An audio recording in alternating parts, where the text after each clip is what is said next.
ጽድቅን የሚራቡና የሚጠሙ ብፁዓን ናቸው ይጠግባሉና የሚለውን ተመልክተናል። የሚገርመው ግን አሁን ያዩት ይጠግባሉና የምትለዋን ትኩረት የነበረው ጽድቅን የሚራቡና የሚጠሙ የሚለው ጽድቅን መራብና መጠማት ምንድነው የሚል ነው። ግን ዞሮ ዞሮ መጥገብ መልካም ነው ይጠግባሉና ይላል። ብዙም ማብራሪያ የሚያስፈልገው አይመስለኝም። መጥገብ ያ እብሪተኝነቱን ጥጋብ ሳይሆን መርካትን በልቶ ጠጥቶ የሚገኘውን የስሜት እርካታ ከዚያም በላይ ደግሞ ፍጹም ጤናማነትን የሚያሳይ ነው። ዝም ብሎ መጥገብ ብቻ ሆድን ብቻ አይደለም እና ለነገሩ ሆድ ይወቀሳል እንጂ እንደው መጥገብ ከሆድ ጋር የተያያዘ ነው እንዴ? ድሮ ሆድ ብቻ ይመስልን ነበር። ይሄ ሆዳ እንደው ሆድ ይሄ ሆድ ባይኖር ምን አደረገልን? ያልሆነ ሆነቱ የሰጠው ሁሉ ሰብስቦ ቋጥሮ ተሸክሞ በማለት ነው። እና መጥገብ እንግዲህ ያው መሳሪያ ነው እንጂ ሆድ አእምሮ ነው አሉ። አሁን አይደለ ታግባሃል የሚለው አእምሮ መጥገብን ካልነገረ በቃ በጣም ሆድ ሊሰነጠቅ ሁሉ ይችላል። ጨምረንበት እያበዛን እንደገና ደግሞ ወይም ደግሞ አእምሮ ሳንበላ እንደበላን ከቆጠረም መብላት የሚባለው ስሜት አይኖርም ማለት ነው። እና እንደው መጥገብ ምንድን ነው የሚለውን ለማለት ነው። ወደዚህ ያንን ስለመተንተን አይደለም። ጥጋብ ፍጹም ሰላም ነው። ጥጋብ እንዳልኳቸው እርካታን ነው የሚያሳየው። እኔ ፊት የበላ ነው ብዙ ሳላስተውል ጸሎት ሲያረጉ አባቶች ካህናት የበላነውን የጠጣነውን እንደው ያዋህድልን ይሉ ነበረ። ልጅ ሰላምን በልተን ሊሆን ይችላል፣ ዝክር በልተን ሊሆን ይችላል። ብቻ የትም ቢሆን የት በልተን የምናሳርግበት ቦታ ስንሆን አባቶች ብድግ ብለው የበላነውን ከስጋችን የጠጣነውን ከደማችን ነው ያዋህድልን። በጣም ነበረ ይሄ ቃል አልወደውም ነበር። ሆድን በቃ ሁሌ መብለን እንደው አዋህድልኝ አበላ ደግሞ እንደገና አዋህድልኝ ከስጋዬ ከደሜ። አሁን ነው የገባኝ ይሄ ቃል ለካ እውነት ነው፣ ብርቱ ነው። ለካ የበላነው የጠጣነው በስነ ስርዓት ካልተዋሃደ ብዙ ችግር የሚያመጣ ነው። እውነት ነው እኮ መዋሃድ አለበት። ካልተዋሃደ ምን ዋጋ አለው? ምን ዋጋ አለው? እና አያችሁ ግንዛቤ በደንብ ካልመጣ ግንዛቤ ከሌለ መልካሙን ነገር ልንነቅፈውና ልናጥላለው እንችላለን ማለት ነው። እና መዋሃድ የዋዛ አይደለችም ለካ ምግብ እና ሁሉም ወደፊት ታይዋለህ የሚባለው ለዛ ነው። ዞሮ ዞሮ ይጠግባሉና የሚለው በእውነቱ እግዚአብሔር ያዘጋጀው ዘላለማዊ ደስታ እውነተኛ እርካታ የሚያሳይ ነው። ስላለ ብቻ ሰው በልቶ አይጠገውም ነው እንዴ? አይችልም። ስላለ ሊበላ አይችልም። የሰው ልጅ እያለው ይራባል። የሚያሳዝነው እንደውም እሱ ነው። አንደኛውን አጥቶ መራብ እሱ ምክንያታዊ ነው፣ ግልጽ ነው አይደለ? እያለው መራብ ግን በጣም ከባድ ነው። አያችሁ እያለ ሞልቶ ተትረፍርፎ ጤናን እግዚአብሔር ካልባረከ በቃ ተርፎ አንዴ ብቻ ነው እና እንደዛም ይሆናል። እና እግዚአብሔር አምላክ ጠግባላችሁ ብሎናል። ጽድቅን የሚራቡ ይጠግባሉ ብሎናልና ታላቅ ተስፋን ያለን። እንዳውም በሉቃስ ወንጌል ምዕራፍ 6 ላይ መድኃኒታችን ኢየሱስ ክርስቶስ ምን ይላል? ሉቃስ ወንጌል ምዕራፍ 6 ከቁጥር 20 እስከ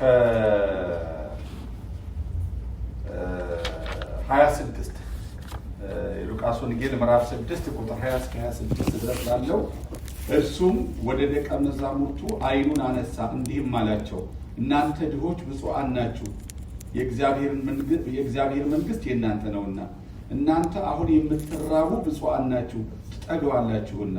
እናንተ አሁን የምታለቅሱ ብፁዓን ናችሁ፣ ትስቃላችሁና። ሰዎች ስለ ሰው ልጅ ሲጠሏችሁ ሲለዩአችሁም ሲነቅፏችሁም ስማችሁንም እንደ ክፉ ሲያወጡ ብፁዓን ናችሁ፣ እነሆ ዋጋችሁ በሰማይ ታላቅ ነውና። በዚያን ቀን ደስ ይበላችሁ ዝለሉ፣ አባቶቻቸው ነቢያትን እንዲሁ ያደርጉባቸው ነበርና። ነገር ግን እናንተ ባለጠጎች ወዮላችሁ፣ መጽናናታችሁን ተቀብላችኋልና። እናንተ አሁን የጠገባችሁ ወዮላችሁ፣ ትራባላችሁና። እናንተ አሁን የምትስቁ ወዮላችሁ፣ ታዝናላችሁና ታለቅሱማላችሁ ብሎ ደግሞ በአጸፌታ ይናገራል። እናንተ አሁን የምትራቡ ስለ ጽድቅ ዝም ብሎ ጠቅላላ ረሃብን አለ በየምክንያቱ የሚራበውን አለ፣ ግን ተገፍቶ እግዚአብሔርን በመውደዱ እግዚአብሔርን በማምለኩ ከዛ ጋራ የሚመጣበት ወይም ደግሞ እግዚአብሔርን እያመለከ ሰዎች አሳደውት ሰዎች ንብረቱን ቀምተውት ሊሆን ይችላል። ግን ፈጣሪ ሆይ እያለ በሃይማኖት እየኖረ ያለውን ግን የቃል ያጽናነዋል። ይበልጥ ግን ጽድቅን ምክንያት አድርገው እግዚአብሔርን ሲያገለግሉ እንዲህ ያለ መራብ፣ እንዲህ ያለ ማጣት፣ እንዲህ ያለ መንገላታት ቢገጥማቸው ደስ ይበላችሁ ነው የሚለው ጌታ። ትጠግባላችሁና ሲል ያረጋግጥልናል ማለት ነው፣ ዘለዓለማዊ የሆነውን ነገር። ዛሬም ደግሞ እንደው የሚጠግቡትን መጥገብን አይደለም ኖርማል ዝም ብሎ ምግብ በልቶ ስለመጠገብ ብቻ አይደለም የሚናገረው እና ዛሬ የጠገበው ደግሞ አለ እንደው ዝም ብሎ ሌላውን ሳያስብ እያማረጠ ውድ የሆነ ድህነት በተንሰራፋበት ዓለም ውስጥ የ3,000 ብር ምናልባትም የ10,000 ድረስ ይባላል አይደለም መጠጦችን እጅግ ውድ የሆኑ መጠጦችን ለጉራ ብቻ ይሄ ስንት እንደሆነ ታውቃለህ እያሉ ማለት ነው። ሰውየው ጠጪው አንዳንዴ ሲጋብዙት አያውቀውም እንዲሁ ሁሉ እኩል ይመስለዋልና ጥሩ ነው እያይጠጣ የሚናባቢ ዋጋውን አላወቀውም። አንዳንዴ ሰዎች ማብራሪያ ይሰጣሉ አይደለ እንዲታወቅላቸው ይሄ እንደው ይላል መጀመሪያ ለየት አላለብህም እንዴ አይ ጥሩ ነው ይላል። እንደው በደንብ አጣጥመዋለህ ይላል። አይ አላለም እንትን አለ እንደው ብሎ ይሄ አንድ የተለመደ ስም ይጠራል። ምን ይሆን አባቱና ናኒ ነገር የለም ይሄ የምትጠጣው አሁን ዝም ብሎ እንዳይመስል የ3,000 ብር ምንትስ ነው የምትጠጣው። ከዛ በኋላ ሰውዬ እንደው ሊያንቀውም ይጀምር ይመስል ይደነግጣል። ምንድን ነው የምጠጣው ብሎ ማለት ነው። እንደውም ሰውዬው ይቆራል ያለው ስጋት ውስጥ ገብቶ ባለ ያመኝ ይሆን እና በጣም ይገርማል። አሁን ይሄ እውነት ነው። በዚህ ደረጃ ያሉትን ዛሬ እናንተ ወዮላችሁ የሚለው ውስጥ ይገባል። ዓለማችን ብዙ የተራቡ ብዙ ያጡ ልናስባቸው የሚገባ እንዲህ ልንቀናጣና ልንቀማጣል አይገባንም። ብዙ ያጡ ተቸገሩ ሰዎች ስላሉ አማኞች የሆንን ይህን ያህል ከሰዎች ልንርቅ አይገባም ማለት ነው። በእውነቱ ግን ያለው ነገር በእውነቱ እንደዛ አይደለም የሚያሳየው። ሰዎች ሃይማኖት አለን ክርስቲያኖች ነን ይላሉ። ኑሯቸው ግን በዛ ደረጃ ከሌላው ጋር በጣም የተራራቀ ነው። እነሱን ያስጠነቅቃቸዋል። እናንተ ዛሬ የጠገባችሁ ወዮላችሁ ትራባላችሁ። ይህ ረሃብ ደግሞ አለ ዘላለማዊ ረሃብ ነው በእግዚአብሔር መንግስት ውስጥ ማለት ነው። የምትስቁም ወዮላችሁ። መሳቅን አይደለም ዝም ብሎ ሰላማዊ ሳቅ ተፈጥሯዊ ነው። እሱን አለ ግን አንዳንድ ህዝብ ብሎ እንደው ዋዛ ፈዛዛ ውስጥ የተዘፈቀ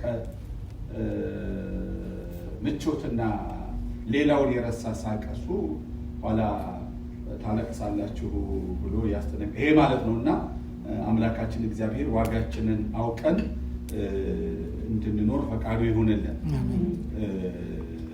እና ሁልጊዜ ሌሎችን ወደ ጎን እያየን እያሰብን እንመጣለን። አንዱ ከአንዱ ጋር የተሳሰረ ስለሆነ ቀጣዩ ላይ እናየዋለን። እና ይህች ቃል አሁን ነው አይኔ ላይ ጥልቅ ያለችው እና ጠግብለህ ካዘን አላብራራናትም። ዋናዋን ጥጋብ ነገር ተተናታ ብዬ ነው። ተጠግባላችሁ ስንባል ደስ ይለናል እና እግዚአብሔር በእውነቱ ይህንን ቃል ገብቶልናል መድኃኒታችን ኢየሱስ ክርስቶስ። ዛሬ ደግሞ የምናየው የሚራሩ የሚምሩ ብፁዓን ናቸው ይማራሉና።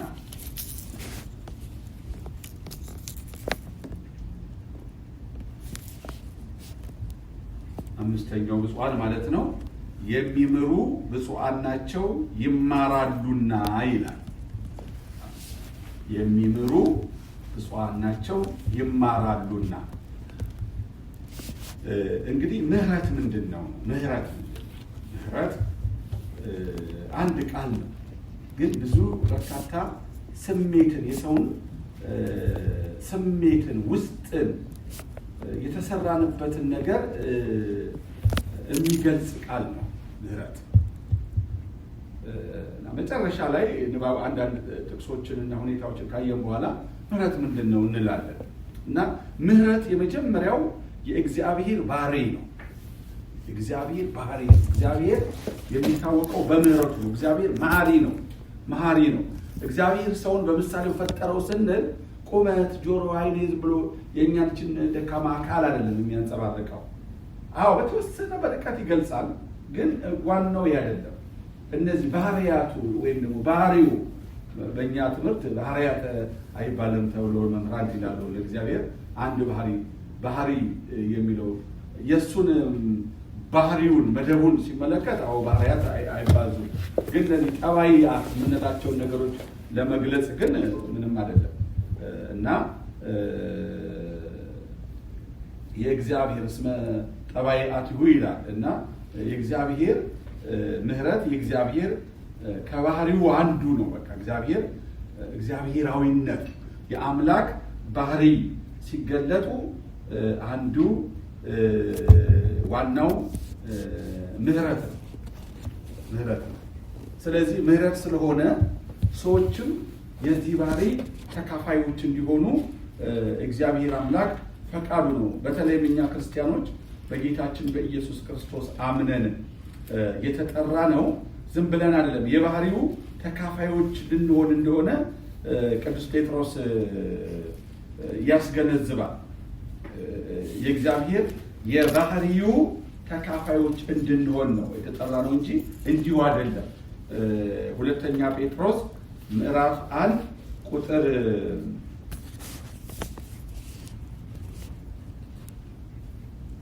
እንደወሉት ከቁጥር 1 ልጀምረው። የኢየሱስ ክርስቶስ ባሪያና ሐዋርያ የሆነ ስምዖን ጴጥሮስ ይላል ደብዳቤውን ሲጀምር። የኢየሱስ ክርስቶስ ባሪያና ሐዋርያ የሆነ ስምዖን ጴጥሮስ በአምላካችን እና በመድኃኒታችን በኢየሱስ ክርስቶስ ጽድቅ ካገኘነው ጋር የተካከለ የክብር እምነት ላገኙ። አሁን የመልእክቱ ተደራሽነቱ ለማን ነው ስንል ራሱ ተደራሽነቱ አስተማሪና በእውነቱ ስሜትን የሚያነሳሳ ነው። በአምላካችንና በመድኃኒታችን በኢየሱስ ክርስቶስ ለብሉይ ኪዳን ሰዎች አይደለም። በአምላካችን አምላክ እግዚአብሔር አብ የነገሮች ሁሉ መነሻ ነውና በመድኃኒታችን በኢየሱስ ክርስቶስ የሚለው ቃል ግን አሁን በሐዲሱ ለተጠሩት በክርስቶስ ኢየሱስ ለተጠሩት እንደሆነ ያሳያል። ይሄ ጥሪ የመጀመሪያዎቹን ሰዎች በብሉይ ኪዳን የተጠሩትን እንኳን እንደገና ወደዚህ ጥሪ ካልመጡ ውጭ ነው የሚተዋቸው ማለት ነው። እና በጣም ለተመረጡት ነው ይሄ እኛ ማለት ነው። እንደው በጣም የተመረጡት ሌላ አይናችን እነማን ሆኑ ወደሚል ሐሳብ ሁልጊዜ ወደ ቅዱሳን በጸጋ ወዳደጉት ነው እኛ የምንሄደው። እኛ እዚህ ጋር ራሳችንን እየተውን ማለት ነው። እንደሱ አይደለም። ላመኑት ሁሉ ነው ወደዚህ ጸጋ እንድንደርስ ነውና ጥሪው በኢየሱስ ክርስቶስ ጽድቅ ካገኘነው ጋራ የተካከለ የክብር እምነትን ላገኙታል። እኔና እናንተም ወደዛ መተካከል ነው። አለዛ መዳን የለም እና የመለኮቱ ኃይል አሁን ዋና የፈለኩት የመለኮቱ ኃይል በገዛ ክብሩና በበጎነቱ የጠራንን በማወቅ ለሕይወትና እግዚአብሔርን ለመምሰል የሚሆነውን ነገር ሁሉ ስለሰጠን በእግዚአብሔርና በጌታችን በኢየሱስ ክርስቶስ ዕውቀት ጸጋና ሰላም ይብዛላችሁ። ስለ ክፉ ምኞት በዓለም ካለው ጥፋት አምልጣችሁ ከመለኮት ባህሪ ተካፋዮች በተስፋ ቃል እንድትሆኑ ይላል። ከመለኮት ባህሪ ተካፋዮች በተስፋ ቃል እንድትሆኑ። የመጀመሪያው እግዚአብሔርን ለመምሰል። ይሄ ደግሞ ምንድነው? ጥሪው ዝም ብሎ አይደለም። አያችሁ፣ የመለኮት ባህሪ ተካፋይ ለመሆን ነው ማለት ነው። እና ስለዚህ የእግዚአብሔር ባህሪ ተካፋዮች ነን ስንል ማለታችን ነው። ፈጣሪ ወይም የባህሪ አምላክ መሆን ማለት አይደለም። ጠባይአቱን የሱን ባህሪ መገለጫዎቹን እነሱን እንድንመስል ነው ምህረት። ስለዚህ የሚምሩ ምንድናቸው አለ? ብፁዓን ናቸው። ምን ይሆናሉ? ይማራሉና። እነሱ ሲምሩ መማራቸውን ይረጋገጣል ነው ጌታችን። እና ስለዚህ ምህረት የመጀመሪያው እግዚአብሔር ባህሪ ነው።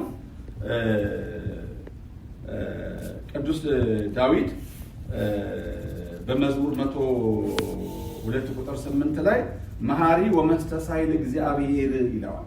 መሐሪ ወመስተሳይል እግዚአብሔር፣ እግዚአብሔር በመሐሪነቱ ይቅር ባይ ነው። አልኳቸው ጥቅስ እግዚአብሔር በመሐሪነቱ ይቅር ባይ ነው።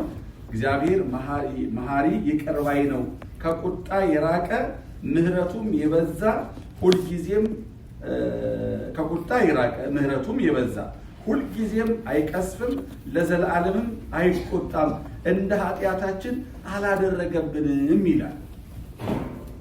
አያችሁ እግዚአብሔር መሐሪነት ነው። እግዚአብሔር እጅግ መሐሪ ስለሆነ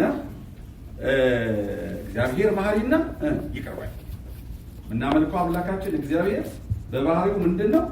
መሐሪና ይቅር ባይ ነው። ምን ማለት ነው ይሄ? ከቁጣ የራቀ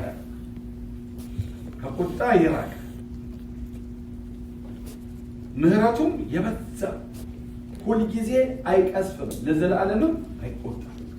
ሁልጊዜ ቢቀስፍ ለዘላለም ቢቆጣ ምድር አትኖር።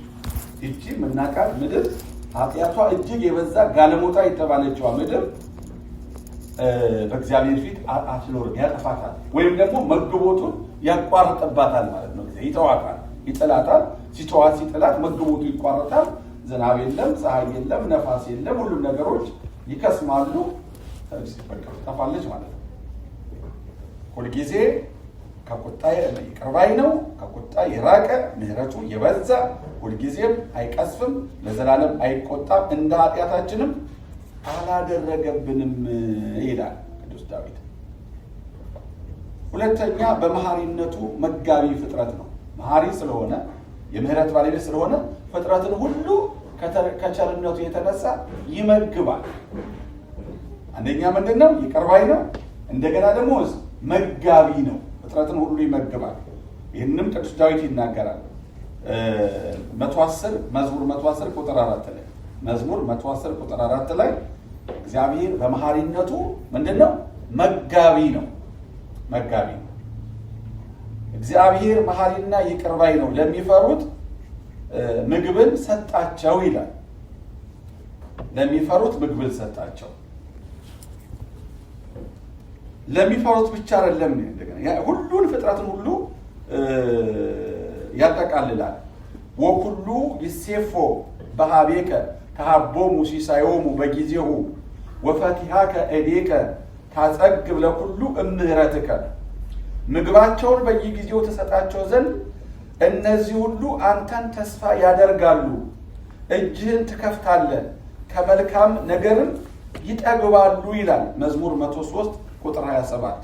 ከቁጥር 1 እስከ 34 በሰፊው የእግዚአብሔርን የምህረቱን ልግስናና በምህረቱ ለፍጥረቱ ሁሉ ከእስከ ሳይል ከሰው እስከ ደቃቁ ትንሽ ፍጥረት ድረስ እግዚአብሔር ፍጥረቱን እንደሚመግብ ቅዱስ ዳዊት መዝሙር ቅድም ያልኳችሁ 103 ቁጥር 27 ወይም ደግሞ ከቁጥር 1 እስከ 34 ዋናው ጥቅስ አስኳሉ ያለው ምግባቸውን በየጊዜው ተሰጣቸው ዘንድ እነዚህ ሁሉ አንተን ተስፋ ያደርጋሉ፣ እጅን ትከፍታለህ፣ ከመልካም ነገርም ይጠግባሉ ያለው ነው መዝሙር 103 ቁጥር 27 ላይ። ግን በስፋት የተናገረው ደግሞ ከቁጥር 1 እስከ 34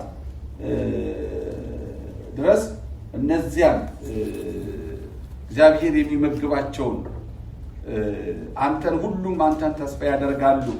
እኛ አንዳንዶቹ በእውነቱ እንኳን ተስፋ ሊያደርጉ እግዚአብሔርንም የሚያውቁ አይመስለንም። ግን ከማወቅም አልፈው እግዚአብሔርን ተስፋ የሚያደርጉ እንደሆኑ ቅዱስ ዳዊት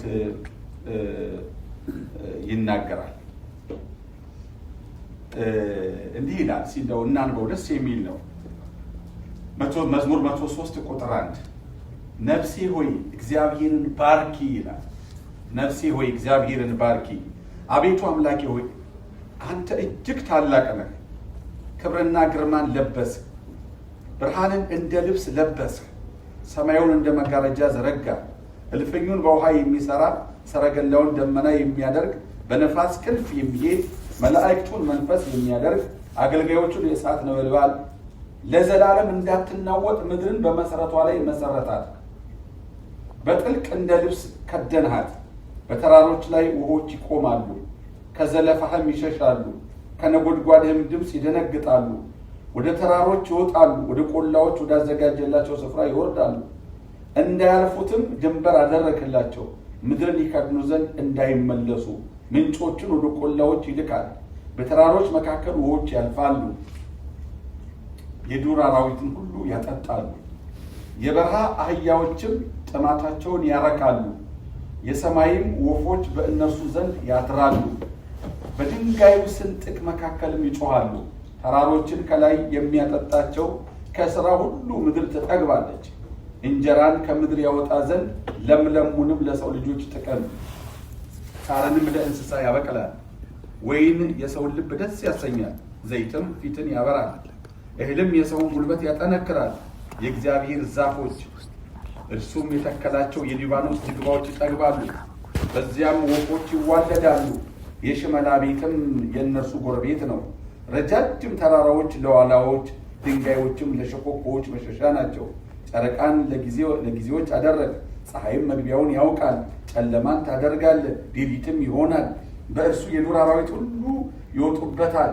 የአንበሳ ግልገሎች ለመንጠቅ ይጮኻሉ፣ ከእግዚአብሔር ምግባቸውን ይሻሉ። ፀሐይ ስትወጣ ይሰበሰባሉ፣ በየዋሻቸውም ይተኛሉ። ሰው ወደ ተግባሩ እስኪመሽም ድረስ ወደ ሥራው ይወጣል። አቤቱ ሥራ እጅግ ብዙ ነው፣ ሁሉን በጥበብ አደረግ። ምድርም ከፍጥረትህ ተሞላች። ይህች ባህር ታላቅና ሰፊ ናት። በዚያ ስፍር ቁጥር የሌላቸው ተንቀሳቃሽ ታላላቆችን ታናናሾች እንስሶች አሉ። በዚያ ላይ መርከቦች ይሄዳሉ፣ በዚያም ላይ የፈጠርከው ዘንዶ ይጫወትበታል። ምግባቸውን በየጊዜው ተሰጣቸው ዘንድ እነዚህ ሁሉ አንተን ተስፋ ያደርጋሉ። በሰጣቸው ጊዜ ይሰበሰባሉ።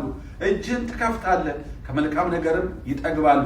ፊትህ ስትጸውር ይደነግጣሉ ይላል። ዳዊት እንዴት እንዳያያችሁ ሸለቆ አልቀረው፣ ተራራው አልቀረው፣ በባህር ያለው የሚርመሰመሰው የአሳው ዝርያ እልፍ አእላፍ የአሳ ዝርያ ሁሉ፣ የአንበሳ ደቦሎች፣ የአንበሳ ግልገሎች፣ በየሸመላ ወፎች፣ ዛፍ እንኳን አልቀረው። ይህ ሁሉ የእግዚአብሔር ቸርነቱ ነው። ሁሉን ያስባል እሱ። ሁሉ አባት ነው እግዚአብሔር። ታያችሁ፣ እግዚአብሔር በመሐሪነቱ መጋቢ ፍጥረት ነው። ሰው በእውነቱ ብዙ ጊዜ የሚያስበው ራሱ ብቻ ጠዋት ቁርሱን በላ፣ በኋላ ደግሞ ምሳ የት ነው የምበላው፣ ከዛ ራሱ በቃ ስብሐት እንኳን አይልም። አንዳንዱ እኮ አጠገቡ ያሉትን ፍጥረት እንኳን እነዚህ ጥቃቅኖቹን ፍጥረት ጫካ ዱር ያሉትን አጠገቡ ስላለው ሰው ይገደዋል እንዴ?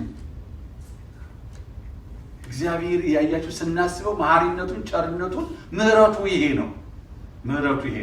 ሰው ከነዚህ ባህሪያት እንዴት ይጋራል? መጨረሻ ላይ እናያለን። መልሰን አሁን የእግዚአብሔር ባህሪ ነው። እግዚአብሔር ቅድም እንዳለው በመሐሪነቱ ይቅር ባይ ነው። በመሐሪነቱ ሁሉን መጋቢ ነው። አሁን ቅዱስ ዳዊት እንዳሳየን ተጨማሪም መዝሙር 135 ቁጥር 25 ላይ ዘይሁ ሲሳይ ለሁሉ ዘሥጋ ብሎ እስመ ለዓለም ምህረቱ፣ ለሥጋ ሁሉ ምግብን የሚሰጥ ምህረቱ ለዘላለም ነውና። ምህረት የባህሪው ነው አይደል ያለው። መዝሙር 135 እግዚአብሔር የምናመሰግንበት ማለት ነው። ለሥጋ ሁሉ ምግብ ምህረቱ ለዘላለም ነውና እንደዚህ የሚያደርግ ምህረቱ ለዘላለም ነውና እንደዚህ የሚያደርግ ምህረቱ ለዘላለም ነውና ምለው የምንጸልየው ጸሎት የለም።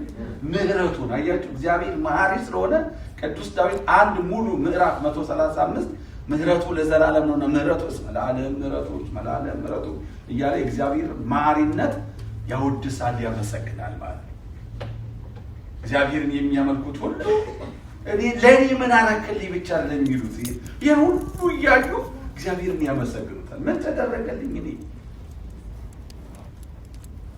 እኔ ምን አገኘው እያልን እኔ ብቻ ፍጥረቱን ሁሉ እያሰብን ለእኛ ደግሞ እጅግ ታላቅ ምህረት ያደረገውን እግዚአብሔርን እናመሰግነዋለን ማለት ነው። እና ለሥጋ ሁሉ ምግብን የሚሰጥ ምህረቱ ለዘላለም ነውና፣ እውነት ነው። ምህረቱ ለዘላለም እንደ ሰው ቢሆን ኖሮ እንደ ሰው ቢሆን ኖሮ ገና ድሮ ጠፍቶ ነበር። እቺ ምድር ምንድን ናት ለእግዚአብሔር? ወዲያ ከነ አድርቋት እንግዲህ ከስላ ጠፍታ በና ነበረ ማለት ነው። ግን ምህረቱ ነው የሚያኖረን። ምህረቱ ነው፣ ትዕግስቱ ነው። አያችሁ፣ ምህረቱ ነው። ሶስተኛ በፈታሂነቱ መሐሪ ነው። ማለትም ፈታሂ ማለት ፈራጅ፣ በፍርዱ መሐሪ ነው። መዝሙር 111 ቁጥር 4 ላይ እንደ እግዚአብሔር ዝም ብሎ አይፈርድም። ርኅራኄው ምህረቱ በጣም ብዙ ስለሆነ ፈራጅ ነው። ለቁጣ ይነሳል፣ ግን ደግሞ እንደገና መሐሪ ስለሆነ ደግሞ ይመለሳል ማለት ነው። ፈራጅ ፍርዱ እውነት ነው። እግዚአብሔር አምላክ እውነተኛ ፈራጅ ነው። እግዚአብሔር ሙሴ ከግብፅ ሕዝቡን እየመራ በወጣበት ጊዜ 2 ጊዜ ታላላቅ በደሎች ሕዝቡ ፈጽሞ እግዚአብሔር ያንን ሕዝብ ዞር በል ላጥፋው ልደምስሰው ብሎት ነበረ። ሙሴ ግን እግዚአብሔርን በእግዚአብሔር ፊት ወድቆ ይህን ሕዝብ አታጥፋ ብሎ ለመነ። እግዚአብሔርም ሊያደርገው ካሰበው ክፉ ነገር ተመለሰ፣ ተጸጸተ ይላል እና ኦሪት ዘኍልቍ አንደኛው ማለት ነው። አንደኛው ይሄን አሁን የነገርኳችሁን የሚያስረዳ ኦሪት ዘኍልቍ ምዕራፍ 14 ከቁጥር 11 እስከ 14 ላይ ያለው ያሳየናል። ኦሪት ዘኍልቍ ምዕራፍ 14 ከቁጥር 11 እስከ 14 እግዚአብሔርም ሙሴን ይህ ሕዝብ እስከ መቼ ይንቀኛል? በፊቱስ ባደረግኩት ተአምራት ሁሉ እስከ መቼ አያምንብኝም? ከርስታቸው አጠፋቸው ዘንድ በቸነፈር እመታቸዋለሁ። አንተንም ከእነርሱ ለሚበዛና ለሚጠነክር ሕዝብ አደርግሃለሁ አለው። ሙሴም እግዚአብሔርን አለው፣ ግብፃውያን ይሰማሉ፣ ይህን ሕዝብ ከመካከላቸው በኃይልህ አውጥተዋልና ለዚህችም ምድር ሰዎች ይናገራሉ። አንተ እግዚአብሔር በዚህ ሕዝብ መካከል እንደሆንህ ሰምተዋል። አንተም አቤቱ ፊት ለፊት ተገልጠሃል፣ ደመናህም በላያቸው ቆሟል። በቀንም በደመና አምድ፣ በሌሊትም በእሳት አምድ በፊታቸው ትሄዳለህ። ይህን ሕዝብ እንደ አንድ ሰው ብትገድል ዝናህን የሰሙ አሕዛብ እግዚአብሔር ይህን ሕዝብ ወደ ማለላቸው ምድር ያገባቸው ዘንድ አልቻለምና በምድረ በዳ ገደላቸው ብለው ይናገራሉ። አሁንም እባክህ እግዚአብሔር ታጋሽና ምሕረቱ የበዛ አበሳንና መተላለፍን ይቅር የሚል ኃጢአተኞችንም ከቶ የማያነጻ የአባቶችን ኃጢአት እስከ 3 እና እስከ 4 ትውልድ ድረስ በልጆች ላይ የሚያመጣ ነው ብለህ እንደተናገረው የጌታ ኃይል ታላቅ ይሁን። ይህን ሕዝብ ከግብፅ ምድር ካወጣህ ጀምሮ እስከ ዛሬ ድረስ ይቅር እንዳላቸው እባክህ እንደ ምሕረትህ ብዛት የዚህን ሕዝብ ኃጢአት ይቅር በል። እግዚአብሔርም አለ እንደ ቃልህ ይቅርሃል። አያችሁ፣ እንደ ፈራጅነቱ ቁጣው ነደደ። ሙሴ አንተ ወንድምህ አሮን ታማኞች ናቸው፣ ይህን ሕዝብ አጠፋለሁ። ደጋገመ። የሚያምን አይደለም፣ አንገተ ደንዳና ሕዝብ ነው። ስለዚህ ይህን ሕዝብ እዚሁ በረሃ በቃ አጠፋለሁ ማለት ምንድን ነው? ለእግዚአብሔር ያዙ ጠፋ ምንድን ነው? አጠፋዋለሁ ትሆኛለህ። ሙሴ ግን የደረደረውን አይታችኋል። እንደ አንድ ቅዱሳን አማላጅነት የምንለው ይሄ ነው እና ግብፃውያንም አሕዛብ ይሰናከላሉ። አሕዛብ አሙ አላሙ አቅቶት ነው አላሉ። ለእግዚአብሔር ብሎ ነው እሱ ምንም ግን ያለ ሙሴ የገለጸበት ነው። ስለዚህ ምን አለ? እባክህ እንደ ምሕረትህ ብዛት ከቁጣው ከመዓቱ ምኑ ይበዛል ማለት ነው? ምሕረቱ ይበዛል። ምሕረት ይበዛል አለ።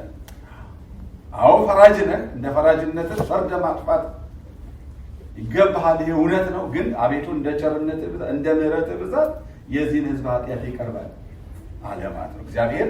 ስለዚህ እግዚአብሔር ሊፈርድ ነበረ፣ ሊያጠፋቸው ነበረ። ሙሴን ደግሞ እንደ ጽድቁ ለሚበልጥ ሕዝብ የት ሊያደርገው ነበር አናውቅም። ግሪክ ነው፣ አረቦችን ነው፣ ሮም ነው። እሱ ይችላል፣ የትም ሊያደርገው ይችላል። ለሚበልጥ ሕዝብ መሪ ያደርጋለሁ። አንተንም በቃ ደከመ፣ እኔም አንተ ምንረፍ ብሎ ሰው ግን እንዴት ያለ ነው ባካቸው። ከባርነት ወጥቶ መና በልቶ ውሃ ካለ ጠጥቶ እንደገና እግዚአብሔር በዚህ ደረጃ ተፈታትኖ እግዚአብሔር በቃ አጠፋለሁ ብሎ ከዛ በፊትም እንኳን ይሄ አንደኛውና በጣም ብዙ ሀሳብ የተጠቃለለበት ነው እና ይሄ ኦሪት ዘኍልቍን ምዕራፍ 13 ምዕራፍ 12 ጀምራችሁ ብታነቡ ከዛው ከቤተሰቡ ይጀምራል። ሙሴም ኢትዮጵያዊቱን አግብቷልና ባገባት በኢትዮጵያዊቱ ምክንያት ማርያምና አሮን በእርሱ ላይ ተናገሩ። እነሱ በእውኑ እግዚአብሔር በሙሴ ብቻ ተናግሯልን? በእኛስ ደግሞ አልተናገረም የተናገረ አይደለምን? አሉ። እግዚአብሔርም ሰማ። ሙሴን በምድር ላይ ካሉ ሰዎች ሁሉ ይልቅ እጅግ ትሑት ሰው ነበረ። እግዚአብሔርም ወዲያው ሙሴንና አሮንን ማርያምንም ሦስታችሁ ወደ መገናኛው ድንኳን ውጡ ብሎ ተናገረ። ሦስቱም ወጡ። እግዚአብሔርም በደመና አምድ ወርዶ በድንኳኑ ደጃፍ ቆመ። አሮንንና ማርያምን ጠራ። ሁለቱም ወጡ። እርሱም ቃሌን ስሙ፣ በመካከላችሁ ነቢይ ቢኖር እኔ እግዚአብሔር በራእይ እገለጥለታለሁ ወይም በሕልም እናገረዋለሁ። ባሪያዬ ሙሴ ግን እንዲህ አይደለም። እርሱ በቤቴ ሁሉ የታመነ ነው። እኔ አፍ ለአፍ በግልጥ እናገረዋለሁ፣ በምሳሌ አይደለም።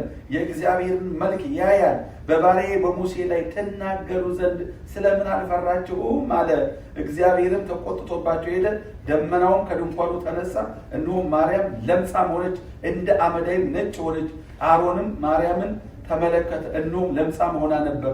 አሮንም ሙሴን ጌታዬ ሆይ ስንፍና አድርገናልና በድለናልምና እባክህ ኃጢአት አታድርግብን። ከእናቱ ሆድ በወጣ ጊዜ ግማሽ ሥጋው ተበልቶ እንደሞተ እርሷ አትሁን። ሙሴም ወደ እግዚአብሔር እየጮኸ አቤቱ እባክህ አድናት አለው። አያችሁ፣ እዛው ወንድምና እህቱ ናቸው እኮ እቤትም ውጭም ማለት ነው። ወንድምና እህቱ እንግዲህ ኢትዮጵያዊቱን አገባል፣ ጥቁር ናት። አሁን እንግዲህ ያው አሮን ምንም የእግዚአብሔር ካህን ቢሆን እንደ ሙሴ ያለ አይደለም። እጅግ የተባረከ የሙሴ ልብ ነው። ወንድምና እህት አንድ ላይ ስለሆኑ ማርያም ነቢይ ከበሮ እየመታ እኮ መዝሙሩን እንዴት እንዳቀለጠችው እዛ ከባሩ ሲወጡ ተአምር ነው። በሱ የታወቀች ነው። ግን ነው አላበዛውም እንዲያለ ሙሴን እኮ ነው እንዲችን ሴትዮ ያገባው ከኛ ወገን አይደለች፣ እንዲህ ናት ደረደሩት እና እንደውም ከሃይማኖቱም ጋር እየያዙ እግዚአብሔር እንዴ በሱ ብቻ ነው እንዴ የተናገረው? በኔና ባንተስ ጋሽ አለቻሮነ አልተናገረም እንዴ? በኔና ባንተ እንዴ ምንድነው? አላበዛው ጉድ እኮ ነው። በሰላስ አዋሉ እኮ በቃ ደም እኮ እንዴ በዛ የምን ቀደም ነው አሉት። በቃ ጠሩትና ምንድን እንዴ እንደ ኮራ ብለው ነው እንደ የድሮ አልሆነ ተረታቸው እንዲያደርገው ማርያም እየተወረገረገች ስማ አለችው። ሙሴ እጅግ በምድር ከሚኖረው እጅግ ትሁት ነውና ደነገጠ። እንዴ ማርያም እንደዚህ ሆነ ምን ሆንሽ? ማለት እንደዚህ ዛሬ ተለዩች ራቀደዛ እንዴ ነች ሞልታለች። ከአሮን ጋር አድመው የለ ያደመ እኮ ብትለምኑት ኧረ በቃ አንድ ሰው ካደመ አይጣል እንዲህ የተዘገዘገ የሚመጣው እና አረገረገች። ወደ አሮን ዞር ብሎ አሮንን አየው። ምን ታየኛለህ? እኔም መልስላት እንጂ ዛሬ ሰዎች በቃ ተሽቆጠቆጠ። እሷን እኛን ሳታማክራን የምታገባው ወይም ደግሞ ምክራ እንግዲህ ቅርብስ አይሉም አልቀሩም። ምክራችንን ትተህ ምንድን ነው? አይ የእግዚአብሔር ሰው ናት እኮ የእግዚአብሔር ፍጥረት ናት እኮ እህቴ ምንድን ነው ምን አነሳት ሳይል አልቀረም። እና እንዴ ንቀት ነው እንዴ? እኛን አንሰማም እንዴ? አንተ ብቻ ነህ እንዴ እግዚአብሔር ሰው? እኛንስ በእግዚአብሔር አልተናገረም? በእውነት አሮንን ተናግሮታል። ማርያምን ግን መቼ እንደተናገራት እኔ ራሴ አላውቅም። ስለዘመረች በቃ ተናግሮኛል እረፋለች። እና ከዛ በኋላ ተሽቆጠቆጣ። በእውነቱ የሚገባበት ጠፋው። የዋ አይደለ የሚገባበት ጠፋው። አሁን ዳኛው ማለት እግዚአብሔር ምን አለ? ኖ ሙሴ፣ አሮን፣ ማርያም ሶስታችሁን ወደ መገናኛው ድንኳን ድምፅ መጣ እፈልጋችኋለሁ። እና ተሰብስበው ሄዱ። ሙሴ የተርበተበተ ነው። እነዛ ግን ምንም አልመሰላቸው። ሊያጸድቅላቸው ልክ ናችሁ እንደ አንጀቴን አራሳችሁኝ ዛሬ የሚላቸው የመሰላቸው እግዚአብሔር። ከዛ በኋላ ቀረቡ። ዛሬ ሙሴ የሚለው ይመስላችሁ? ዛሬ ልክን ታገኛለህ። ሁልጊዜ አንተ አልነበርክ እንዲህ በኋላ እግዚአብሔር ሙሴ አሮን አለ እግዚአብሔር ማርያም ከእናንተ መካከል ነቢይ ቢኖር በህልም ወይም በራእይ አናግረዋለሁ። አዋ አጭ ወደ እነሱ ያዘነበለ መስሏታል ነገሩ። ባሪያዬ ሙሴ ግን እንደሱ አይደለም። ራብ ስቶታል ጌታ ሆይ ደሱ አይደለም ፊት ለፊት ተናግሬዋለሁ አላቸው። ደንገጣ በሆናል እግዚአብሔር ነው እግዚአብሔር ልጅ ማን ሊቃላም ይችላል? አንተም የሱ ነህ እንዴ? ሰው ይሆን ኖሮ አንተም ከነሱ ጋር እግዚአብሔር ነው። ደነገጡ፣ መደንገጥ ጀመሩ። ባሪያዬ ሙሴ ግን እንደሱ አለ ፊት ለፊት ተነጋግሬዋለሁ፣ ቃል በቃል ተነጋግሬዋለሁ። ስለዚህ በባሪያዬ በሙሴ ላይ ክፉ ቃል ስትናገሩ ስታጉረመርሙ ስለምን አልፈራችሁም? እንዴት አለ። እዛ በኋላ እግዚአብሔር ደመናው ጠፋ፣ ተቆጣ። አንድ ሰው ባለስልጣን ተናግሮ መመሪያ ሰጥቶ ብድግ ብሎ ከቢሮ ይወጣ የለን ነው በሩን አርጎ ሊወጣ ይችላል። ያን ጊዜ ሰራተኛ ሁላ መቼስ እንዝር ተዋለ የሚሆነው ለምን ይቀጣላ? ነገ እድገት በዛ በኩል ነው። ከስራ ሊያባረር ይችላል። የሰው ልጅ የሚሞላቀቀው ምንም ቅጣት የሌለው ባለስልጣን ከሆነ የሚያመጣውን እንየዋለን ምን አባቱ እያለ የባሰ ይለግማል፣ ያሽሟጥጣል። እነዚህ ያንን መለማመጥ ነው የሚያስፈልገው። እና ከዛ በኋላ ያው ተቆጥቶ ሲሄድ ወዲያው ቅጣቱ ከኋላ ተከተለ። እዛው እያዩት ማርያም ወደ ምን ተቀየረች? ነጭ ሆነች። አስደነገጠ። የመድኃኒዓለም ያለ በጣም የሚያስደነግጥ አሮንን አጥምቷል። አሮን ለምንድን ነው ያልቀጣው ይመስላችኋል? አሮን ለምን ልምጣልመን ለማርያም ላይ ብቻ ተገለጠ? በጣም አሮን ካህን ነው። እግዚአብሔር አንዴ ቆርጦ አይጥልም። ካህኑ ደግሞ ለምጽ ከመተመታ ካህን አይሆንም። ከዛ በኋላ ይረክሳል። እና እግዚአብሔር ዞሮ ዞሮ ቁጣው መግለጽ ነው የፈለገው። ማርያም ላይ ተገለጠ። ሙሴም ደነገጠ። እህቱ ናት እኮ ሳይ እንጀቴን አላስገኘ አይልም ሙሴ። እንደውም ወዲያው እኮ ለምን አይደ አሮንም ቶሎ በድለናል፣ አጥፍተናል ጌታዬ ሆይ ያለ ተለማመጠ። እንደው ሲወለድ ግማሽ አካሉ በሳት እንደተበላ አትሁን አለ። እግዚአብሔርም ለምን እንደገና ሙሴ ያው ተፈወሰች። ከዚህ ጀምራል ማለት ነው። ህዝቡ ደግሞ ልፍ ብሎ ደግሞ ተነሳ። ደግሞ እንደገና በሶስቱ ላይ ማህበሩ ደግሞ ድንጋይ ይዞ ሊወግራቸውና ላጥፈው ይሄድ ህዝብ አለው እግዚአብሔር። ስለዚህ እግዚአብሔር ያልጠፋ ነው የሚል አንድ መዝሙር አለ። ከእግዚአብሔር ምሕረት የተነሳ ነው ያልጠፋ ነው። መቅደሱ ማን ነው ድርሽ የሚለው? እኛ ካህናት፣ የዚህ ዘመን ካህናት። ምሕረቱ ባትኖር ኖሮ ዛቲ ማን ነው መጋረጃውን ገልጦ ሊገባ የሚችለው? አይደለም እንደ ሰማይ መንግስቱ እንደ ብሉይ ኪዳን እንኳን ቢሆን ማለት ነው። በፍጹም ስንቱ እኮ በለምጽ ተመታ። ወዲያው ቦግ እግዚአብሔርን ደፍሮ ማንም አላየኝም ምናምን ብሎ ሲገባ ወዲያው ግንባሩ በለምጽ ይመታል። ከዛ በኋላ ደብቁኝ ነው። ኦዚያን ንጉሥ እስራኤል ኦዚያን ካህን ማለት ፈለገ እና ማጠን አማረውና እዛ በኋላ አምጥቶታል። አረታው የማይሆን ነገር ነው። ለአሮን ወገን ለካህናት ነው። እባክህ ንጉሥ ነኝ እኔ በእናት ስቆጥር እንዲያውም በማማ በኩል እኔም ዘር አለኛል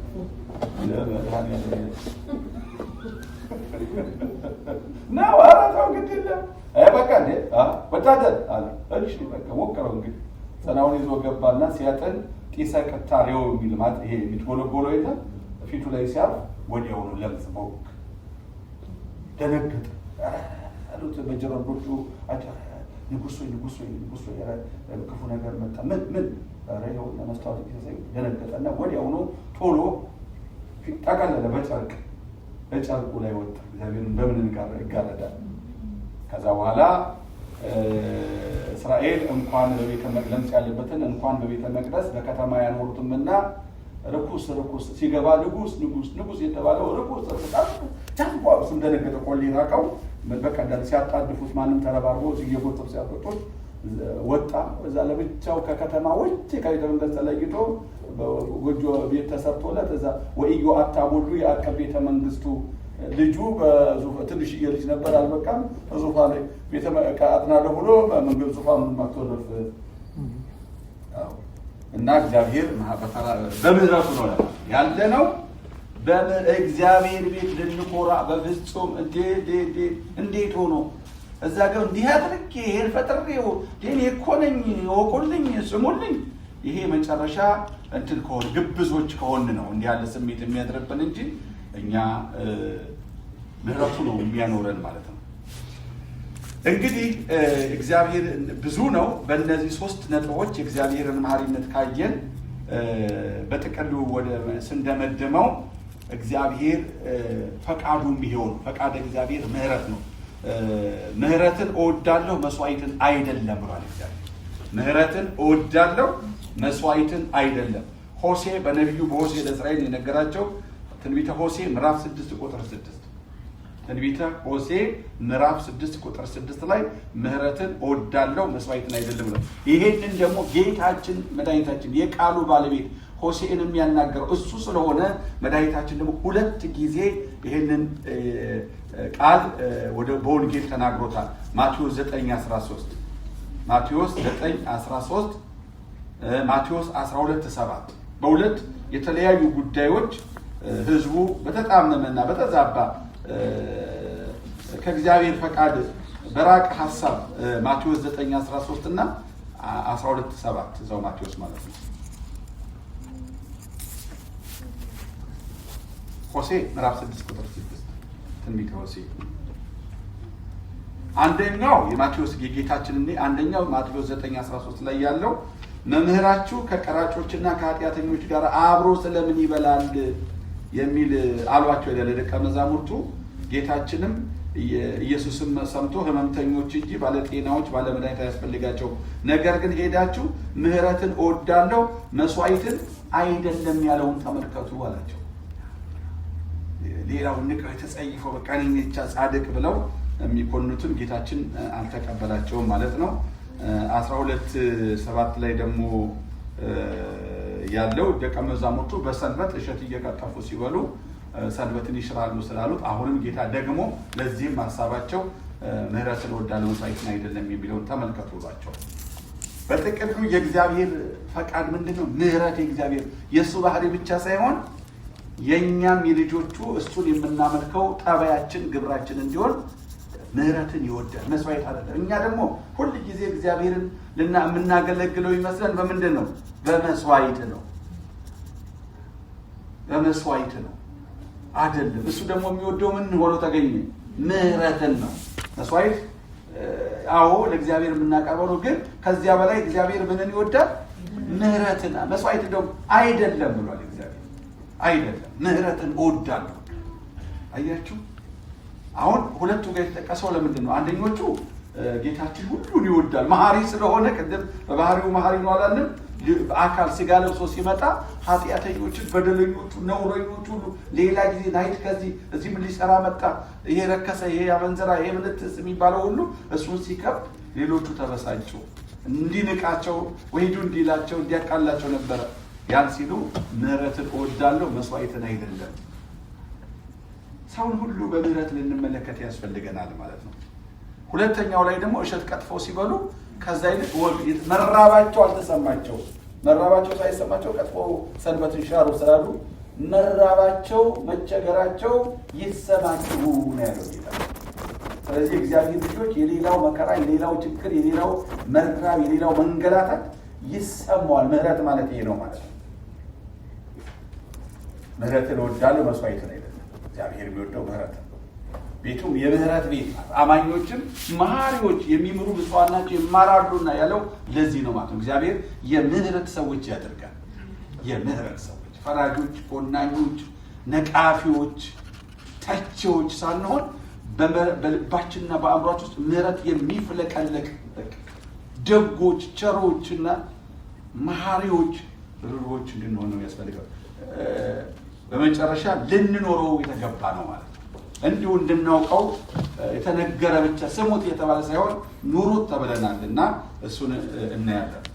ሐዋርያው ቅዱስ ጳውሎስ ቆላስይስ ምዕራፍ 3 ቁጥር 12 ላይ ቆላስይስ ምዕራፍ 3 ቁጥር 12 ላይ እንግዲህ እንደ እግዚአብሔር ምርጦች ቅዱሳን ሆናችሁ የተወደዳችሁም ሆናችሁ ምህረትን፣ ርኅራኄን፣ ቸርነትን፣ ትህትናን፣ ትዕግስትን ልበሱ ይላል። አያችሁ እንግዲህ እንደ እግዚአብሔር ምርጦች ቅዱሳን ሆናችሁ ለእግዚአብሔር የተመረጥን ሆነን መውጣት አለብን። በመጀመሪያ እግዚአብሔር ምርጦችና ቅዱሳን ወደዚህ ወደ ቅድስናውና ወደ ተመረጡት ክልል ውስጥ መግባት አለብን። ከዛ በኋላ ኑሯችን ምን ይመስላል ማለት እግዚአብሔር ምርጦች እና ቅዱሳን ስንሆን አዎ አንዳንዴ የሞኞች ንግግር አለ። እኔ ቅዱሳን ያን በማለት አንድንም እሱ ቅዱስ እንደሆነ የጠራችሁ እናንተም ቅዱሳን ሆነን የተባልነው የጠራችሁ ቅዱስ እንደሆነ እናንተም ቅዱሳን ሁኑ። ባይሆን ይሄ ቅድስና በእኛ በራሳችን ጥንቁቅነት ፍጹም ሊሆን አይችልም። ስንበድል ማለት ነው ልብሳችን የሚያቆጥ ዋናችን የለም። በቃ ድንገት ኃጢአቱ ስንወድቅ ግን በደሙ እንታጠባለን። ንስሐ ገብተን ስጋውን ስንበላ ደሙ ስንጠባ ያ ምን ይሆናል? ያ የቅድስናችን ያረከሰን ነገር ይወገዳል ከላያችን። አለዛ ግን ከነበደላችን ከነርኩሰታችን ወደ መንግስቱ ወደ ክብሩ ልንገባ አንችልም። ምክንያቱም እሱ ተዘግቷል። ውሾች ግን ይላል እነዚህ የውሻ ጠባይ ያላቸውን ሰዎች አይገቡም ብሎ ስለዘጋ ራዕየ ዮሐንስ ምዕራፍ 22 ቁጥር 14 ላይ ወደ ሕይወት ዛፍ ለመድረስ ስልጣን እንዲኖራቸው በደጆቿም ወደ ከተማይቱ እንዲገቡ ልብሳቸውን የሚያጡ ብፁዓን ናቸው። ውሻዎችና አስማተኛዎች፣ ሴሰኛዎች፣ ነፍሰ ገዳዮች፣ ጣዖትን የሚያመልኩ ውሸትን የሚወዱና የሚያደርጉ ሁሉ በውጭ አሉ። አይገቡም። ካልተቀደስን አንገባ። ያልተቀደሰ ቅድስቲቱ ርስት ውስጥ አይገባም። ግን ተስፋችን መታመኛችን ምንድነው ብያችኋለሁ? በራሳችን ልንቀደስ አንችልም። የኛ ቅድስና የመርገም ጨርቅ ሆኗል፣ ረክሷል፣ ስጋችን ተጎሳቁሏል። ስለዚህ ምንድነው ንስሐ ይቅር በለኝ በድያለሁ አጥፍቻለሁ ብለን ንስሐ ገብተን ተናዘን ከዛ በኋላ አባታችን ካህኑ በቅታላው ተቀበሉ የሚለው ጋር ሲያደርሰን ቅዱስ ስጋውን ክቡር ደሙን ስንበላ ያን ጊዜ ኃጢአታችን ምን ይሆናል? ዕዳችን ሁሉ ይከፈላል። ነፍሳችን በክርስቶስ አካል እንደሱ አካል ትቀደሳለች። ወደ ፍጹም ንጽሕና እንደርሳለን ማለት ነው እንጂ እንዲሁ ዝም ብሎ መንገድ የለም።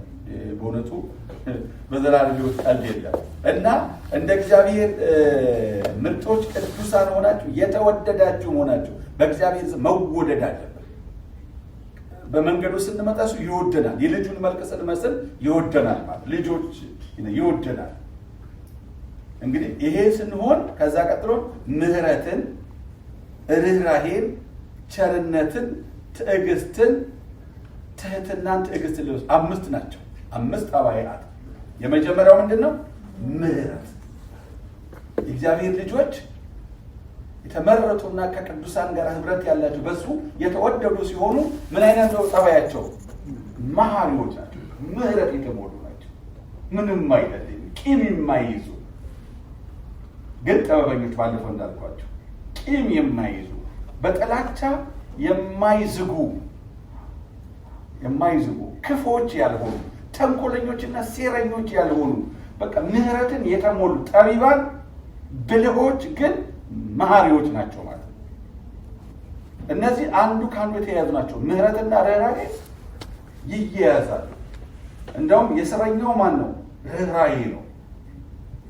ለምሕረት የሚያበቃቸው ምንድን ነው? ርኅሩህ ነው። ተፈጥሯቸው ምን አይነት ነው?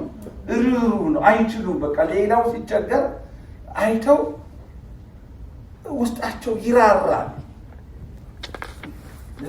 ይራራል።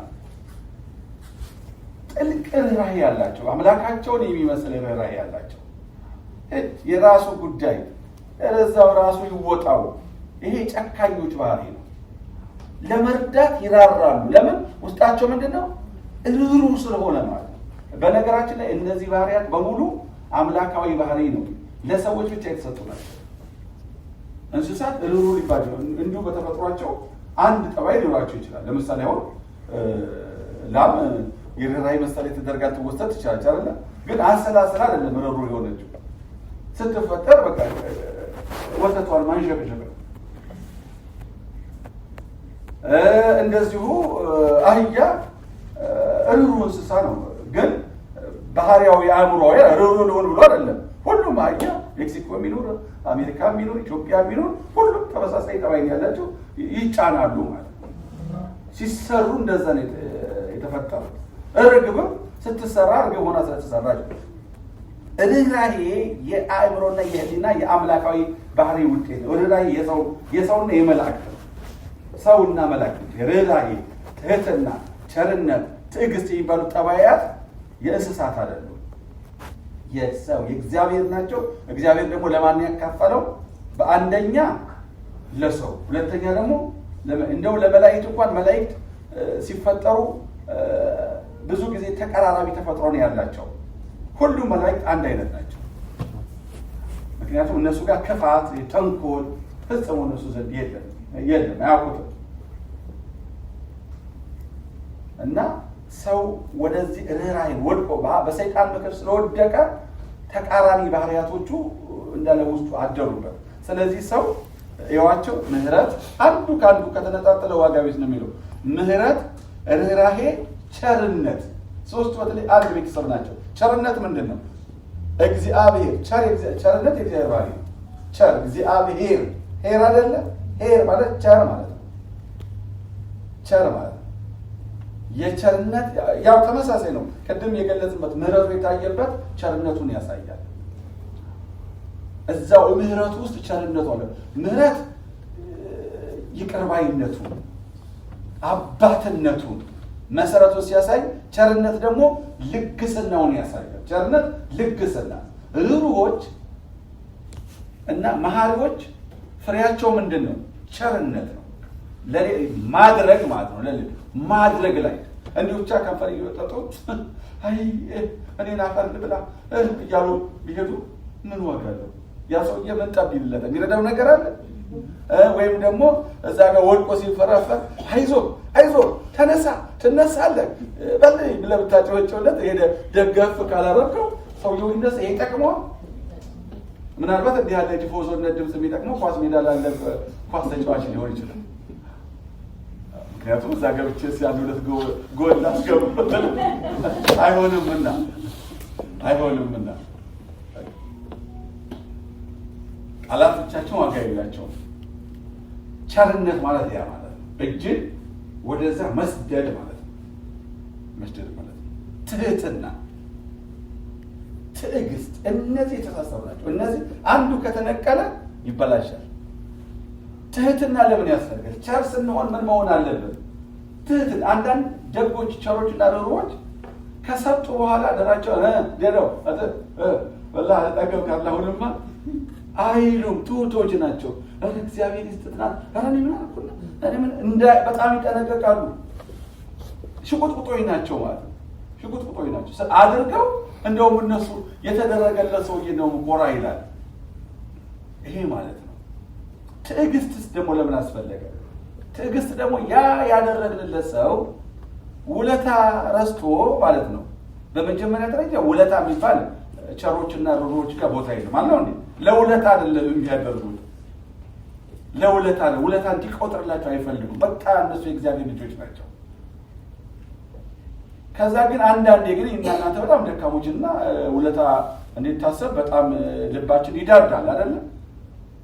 ትዕግስት ከሌለ እነዛ መልካም ያደረግ ለምሳሌ መጻጉዕ ጌታ 38 ዓመት ከተኛበት አልጋ አስነሳው አይደለ? ዓርብ ግን በጥፊ መታ ጌታ። እኔ አድነኝ ሳልለው ዝም ብሎ እኮ ነው ብሎ እንደው የመድኃኒዓለም ያለ ምን አይነት ክፉ ሰው ነው ባካችሁ። መልካም አድርጋችሁላችሁ ልክ እንደዛ ጥፊ መልሱላችሁ አሉ እኮ በጣም እና እኛም ደግሞ አመድ አፋሽ ነኝ የሚሉ ሰዎች አሉ። አመድ አፋሽ ነኝ፣ አመድ አፋሽ ነኝ ያደረኩላችሁ አለ።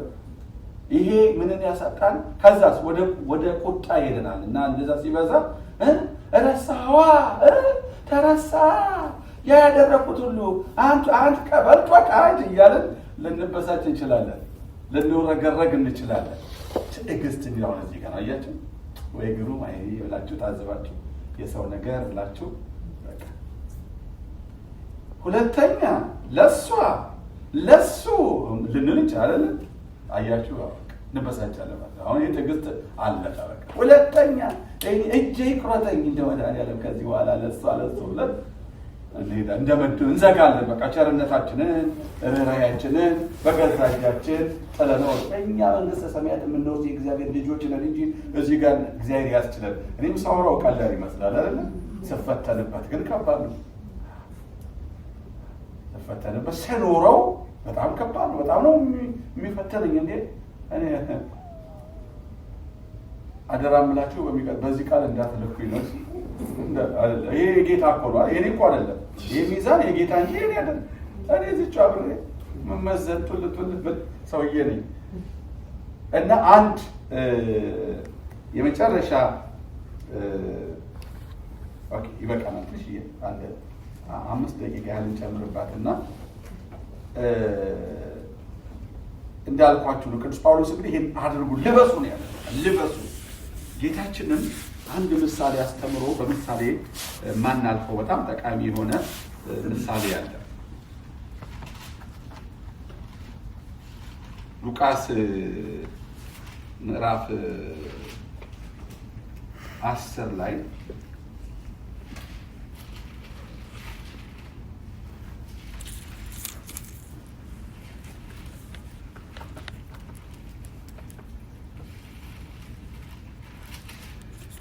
ምዕራፍ 10 ቁጥር 37 ላይ ሂድ አንተም እንዲሁ አድርግ የሚለው ትእዛዝ ሆኗል።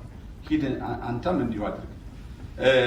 ላንብብላችሁ ከቁጥር 25 ጀምሮ ነው እስከ 37 ድረስ። ሉቃስ ምዕራፍ 10 ቁጥር ኃይለ ቃሉ ያለው 37 ላይ ነው፣ ግን ታሪኩ ደግሞ ከቁጥር 25 እስከ 37 ነው።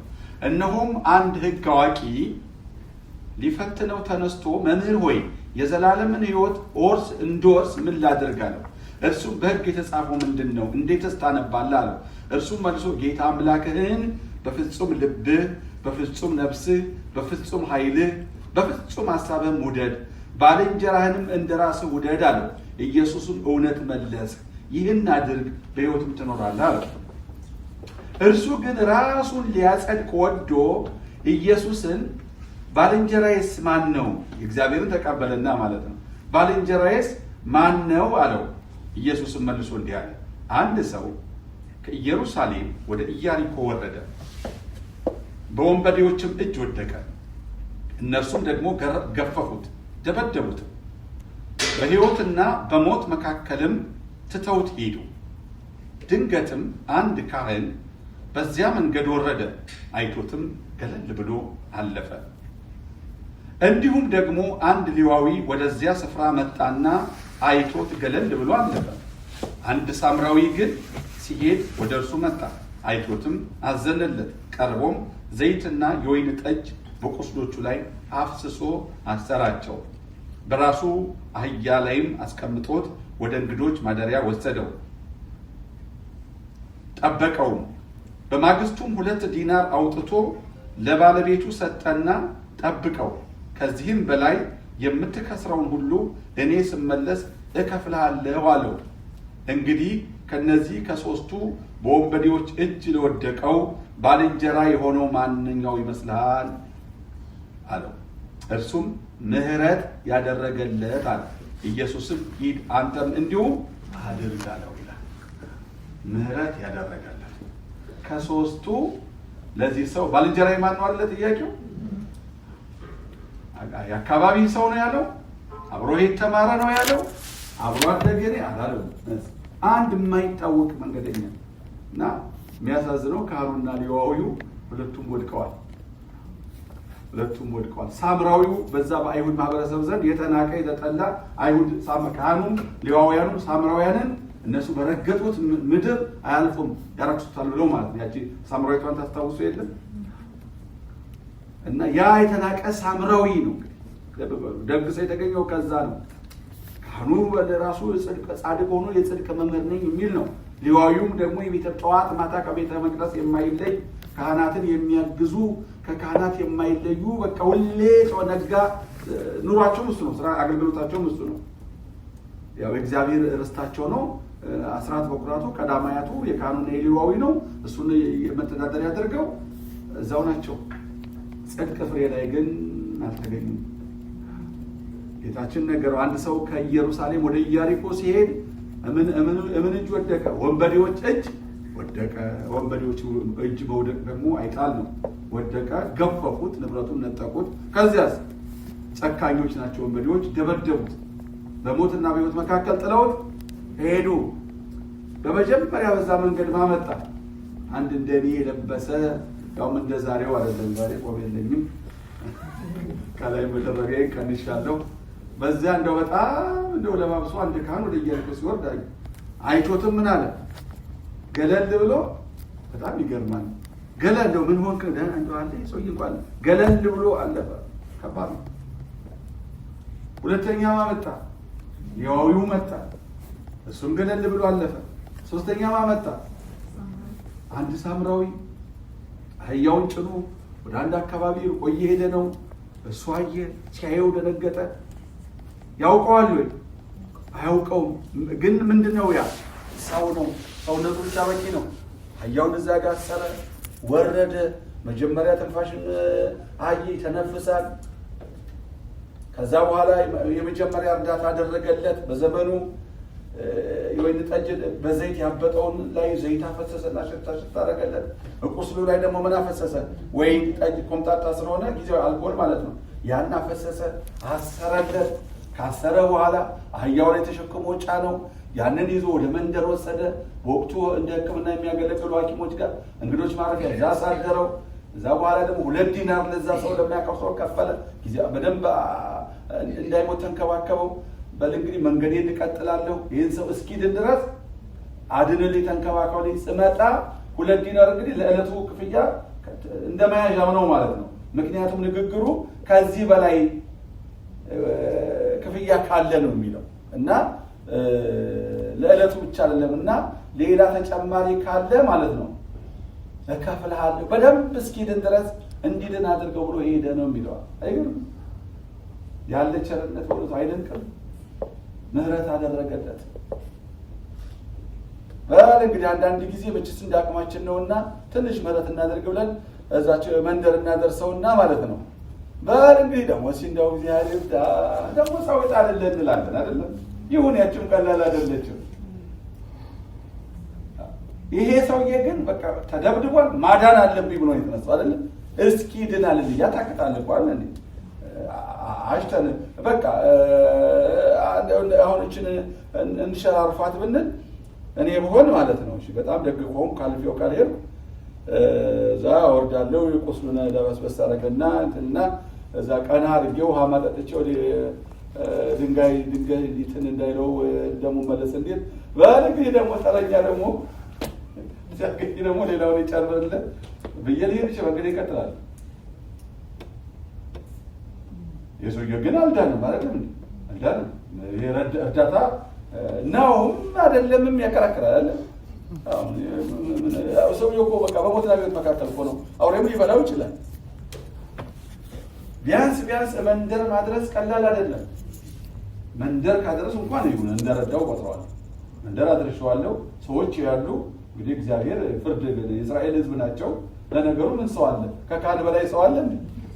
ሄደ እኮ ካህኑ ተረግ ብሎ እኮ ሄደ ገሸሽ ብሎ በቃ 2 ነገር ሰክቶ ይሆናል ወይ እሱ ደበደበው ባላለው ብሎ ወይ ደግሞ እንደውም ረክሳለሁ ብሄር የሰዓትን ካተብያለሁ እንደው በህግ ሀሳብ የሚሄድ ሰው አለ እኮ። እኔ እግዚአብሔር አምላክ ወይ ረዳው ነበር ግን አንተ ራስህ ሬሳትን ታበለኛል ብሎ ችን እንደማምለጫ ሊጠቀምበትም ይችላል።